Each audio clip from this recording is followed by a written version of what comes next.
Welcome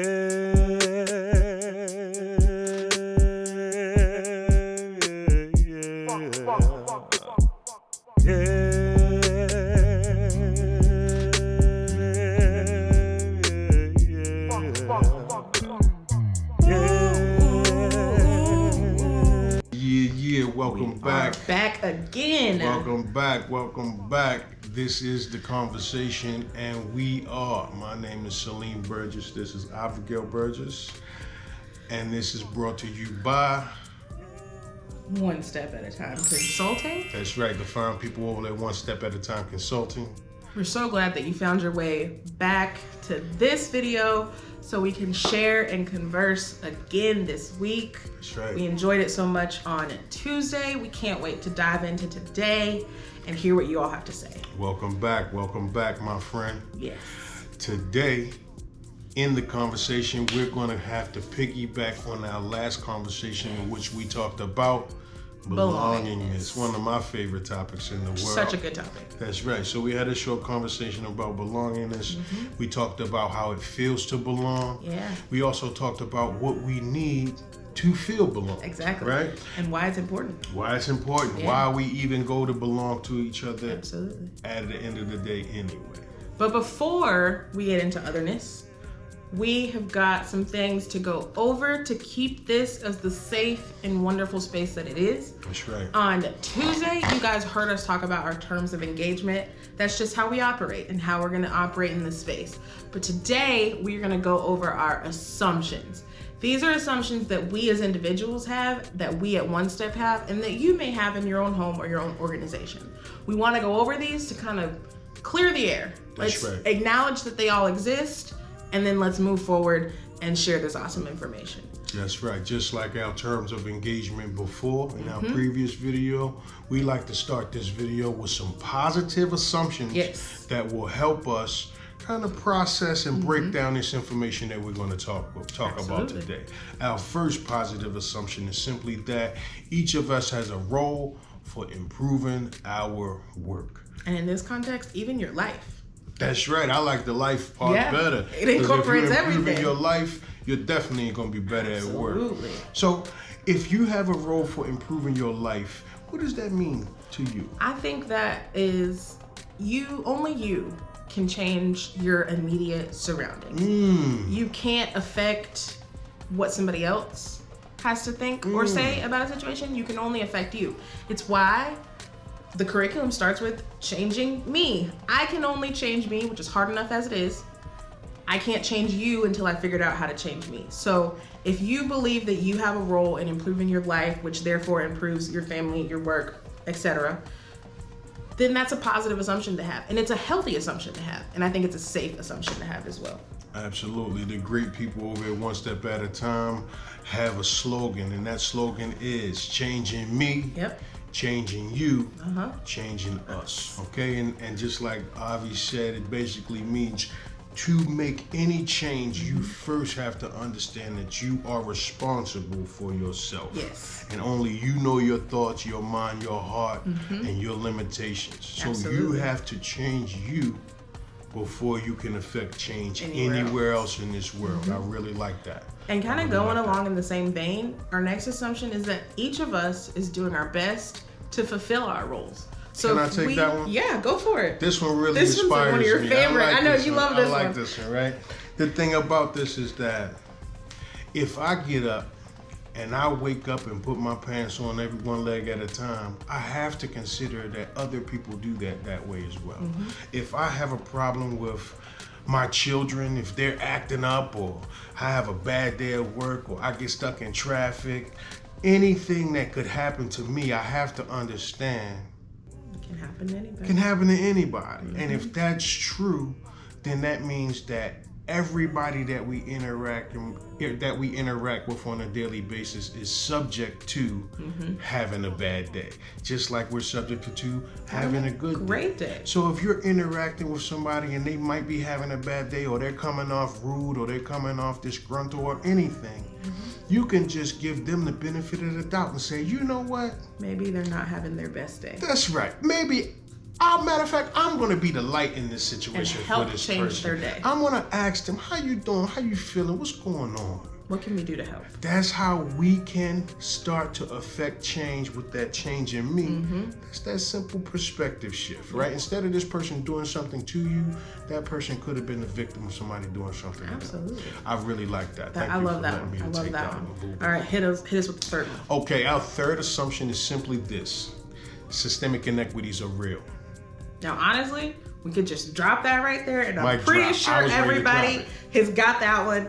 We know the world we live in. We know the organizations we work in, and it is safe to assume that inequities, right, exactly, that inequities in these systems, they're real. They exist. They're not a figment of our imagination. Right. And we have to find a way to navigate them and deal with them. So assuming it straight out the gate clears the air. That's right. We're going to get this one done before we even start talking. Done. Systemic inequities are real. There you go. The fact that systems are existing means that there's that inequities. Exactly. Exist, okay, so we're not going to even mince words. You give me the All right, next one. next up, this is only one discussion, and we cannot impact closure today or tomorrow. We know we see you guys at least twice a week, hopefully more because you're interacting with our other posts. Tours. But we can only have this one conversation right now. That's right. And for as many viewers as watching, we can't create closure for you within this short window of time that we get to spend with you all. So developing and adding to these conversations will eventually lead to closure. But right now, let's just have this conversation and be in the moment, and let's feel what it feels to be here. And we'll think about closure as it comes. I like that too. Yeah. And I really think it makes you change your perspective from looking to complete something, looking to win something, to just being content hashing out the details. Yeah. And I think that that's what we're talking about. We're just having a discussion. This is simply a conversation. Yeah. This conversation is meant to change the world. Absolutely. But that doesn't mean it can change the world today or tomorrow. Absolutely. We're going to continue to talk, and you continue to come back to us. Of course, so we can keep having this conversation. That's right. You come back to us. Now, this one, I have to tweak a little bit for the conversation that we're having. Yeah. We're engaging on a guided conversation. Yeah. And that's different from training. Of course. We ain't training you to do nothing. No. We ain't teaching you to do nothing. No. We're just sharing our perspective. And from our perspective, we hope we can gain some information from you. Yes. If you share your perspective, then we did what? We just cross-pollinated. Oh my God, isn't that what we just talked about on Tuesday? That's right. That two-way street. See how everything just ties back in together? That's what we love about this work, is that it builds on each other. The further and the longer that we have these conversations, you guys are going to be in the comments like, oh my God, do y'all remember back to the very first video? That's right. When we were talking about belonging and otherness? This is so relevant, and it's going to continue to be relevant because of the world we live in today. So are you ready to get into otherness? Otherness is a dark topic. It's real. It's the sad part. Yeah. But we got to talk about it. Of course, we can't leave it open. That's so, right. Same way I did with belongingness, I'm gonna gotta give you guys some definitions of otherness. Hit the Webster's. We're gonna hit you with the Webster definition. It is the quality or the state of being other or different. That's all it means. Now, one step has kind of taken that information, and we've developed some of the different ways that otherness shows up in our day-to-day lives. So for one, if you've ever had to code switch, whether it's on the phone, it's at work, it's at the doctor's office, when you have to turn off that part of your brain that is part of your innate culture, which we'll get to later, and switch it so that you are accepted by the dominant group, you have then kind of othered yourself because of the parameters that the in-group has set on what they accept. And you, like he said, we're human and we all want to be accepted. So you're going to do whatever it takes to be accepted. And sometimes that means othering ourselves. Being who you are. Exactly. Naturally. And how many people change their voice when they get that business phone call? Somebody calls you and you have no idea? Right. Switch it up. You could have been yelling at the kids 5 minutes ago, but now you're going to be, it's very nice to hear from you too. You're not as casual anymore. Exactly. You're not as comfortable anymore. You could be in your home in your PJs, but you would have to change your mind frame and perspective and some other things about yourself that wouldn't allude to you being home in your PJs, and that is simply code switching. Yeah. Now, othering is the opposite of what we talked about belonging is. Yes. Now, before we have gotten to this topic a little bit, but I wanna lay a little groundwork because this is such a dark topic and because this could affect somebody's feelings. I want to tell you before we even talk about othering, I love you. And you belong here. That's with right. us. If ain't nobody tell you today, if ain't nobody tell you yesterday, I care for you and I value you. If you comment down there in the box, I will hear and respond to you. Yes. So if you are in a situation right now where you feel like you're othered or you are the other, just know over here with at least Salim and Avi and the one-step people, family. the one-step family, you are a part and you are belonging. Yes. Okay, so I had to put a little disclaimer out there because we're going to be talking about things that could make you sad, that could make you upset, that could get you to thinking about your current situation and not viewing that in the positive light. We want you to stay positive. Before we talk about that negative, we're going to put some light on the board. You belong. We love you. And we desire your presence here twice a week with us. All week. Come back whenever you want. Come hang out with us whenever you want to. All right. I'm going to jump into the second way that otherness shows up for us. Right. And they kind of tie in together the last two. When you have to assimilate when you would rather not. That's right. So if you have to change your personality to fit a group, even though you feel so terrible about it, you're dealing in otherness. Because if you can't be who you are, then you've automatically entered the territory of otherness. And also saying nothing and remaining voiceless.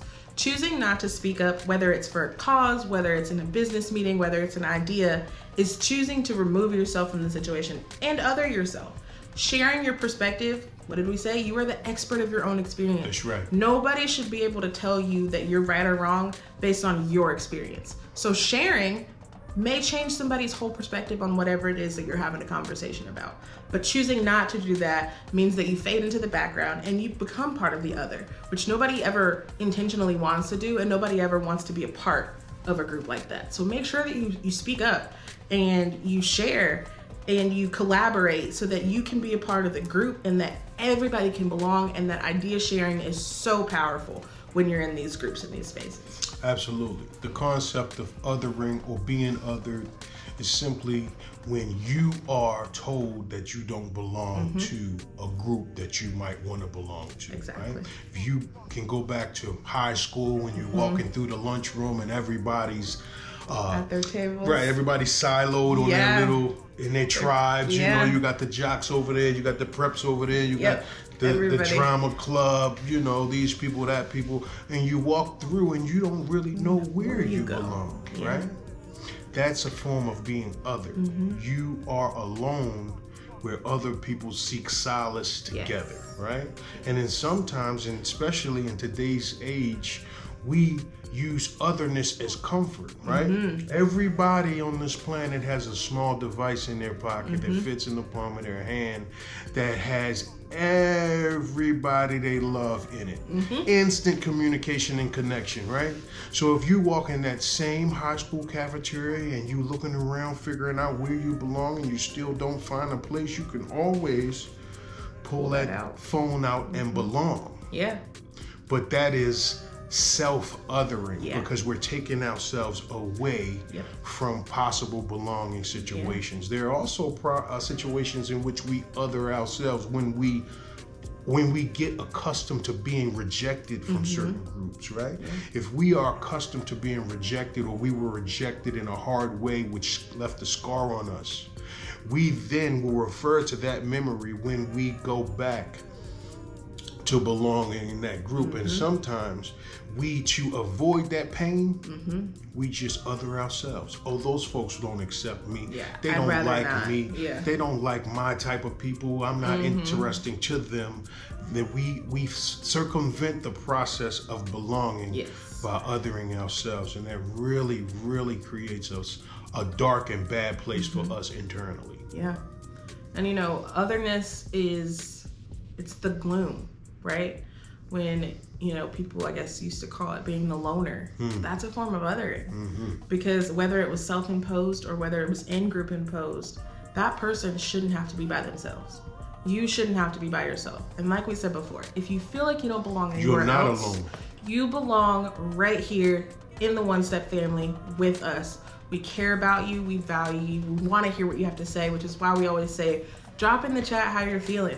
Tell us what's going on right now, because we genuinely care about who you are as a person and how you're feeling in this moment. That's great. And just like we always talk about, the one-step process starts with changing me, leads to changing you, and in turn, we change us. And if we follow this process, we have to do a little self-assessment, right? Do a little self-assessment, talk to yourself, think about some issues, think about some of your history, and wonder, was I othered? Yeah. Did I other myself in this situation? Right. Did somebody other me in this situation? Right. And once you start to do some of that self-work, you start to realize that you don't have to be belong. You don't have to be a other. You can belong. You just have to come to terms with wanting to belong. And realize that belonging is about highlighting your similarities, but not ignoring the difference. Exactly. We must highlight our similarities and embrace our differences. Be curious about our differences. And when we feel uncomfortable, because we are, as human beings, averse to feeling uncomfortable sometimes, but when we feel uncomfortable, we must program our minds to not retreat, but to what? Lean in. Lean into those uncomfortable conversations and start to feel a comfortability in those uncomfortable situations. And you'll see that you'll have a breakthrough, and you will no longer in some circumstances be other. You will start to belong. You will start to want to belong, and you'll start to develop tools and tips to how to belong into certain groups. And the sooner that we can eradicate the otherness feeling as we go through the steps in the journey of changing me, changing you, changing us, the sooner we will have even a stronger unity than we have right now over things that initially were the things that separated us because it made us different, are going to be the exact things that bring us together and make us form a super tight and very constructed union that is, like we always say, better together. Better together. And leaning into those uncomfortable situations is going to be hard at first. But acknowledging that it's hard and checking in with yourself and saying, why is this so difficult for me, will allow you to become comfortable. And then eventually you're like, oh, I don't care who gets uncomfortable. I'm comfortable now. I got this. I'm gonna make sure that those around me don't feel othered, even if it's the most awkward situation ever. I'm gonna make sure that somebody else today feels like they belong. So I think our challenge for you this week is to, in your life, wherever you are, try your best to make at least one other person this week feel like they belong. That's a good challenge. It's a little homework for y'all. It's a little homework for y'all. And I like to say, you can be othered for any differences that you have. Absolutely. You can be othered for being a woman. You can be othered for being a certain ethnicity or culture. You can be othered for speaking a certain language, going to a certain school, driving a certain car, wearing a certain type of clothes. Literally anything. You anything. can be othered from a dominant group for anything. But once we start highlighting those similarities and embracing those differences are the things that we other people with, or we become other with. Once we start highlighting those similarities and embracing our differences, then we start getting together. Now, what happens when you get together? You become the group. You become the dominant group. Yes. And when that happens, you have to remember how it felt to be other. Yes. You have to keep that in the forefront of your mind. Remember when you belong, how it felt to be othered, because that is the pain that you will draw on to make sure that you don't other anybody else. That you're very careful and very perceptive of how other people's feelings and how they should be belonging in your group. And it changes what then will be the dominant group. That's right. What people know of now as a dominant group is somebody that's going to tell me I don't belong. That's right. But if you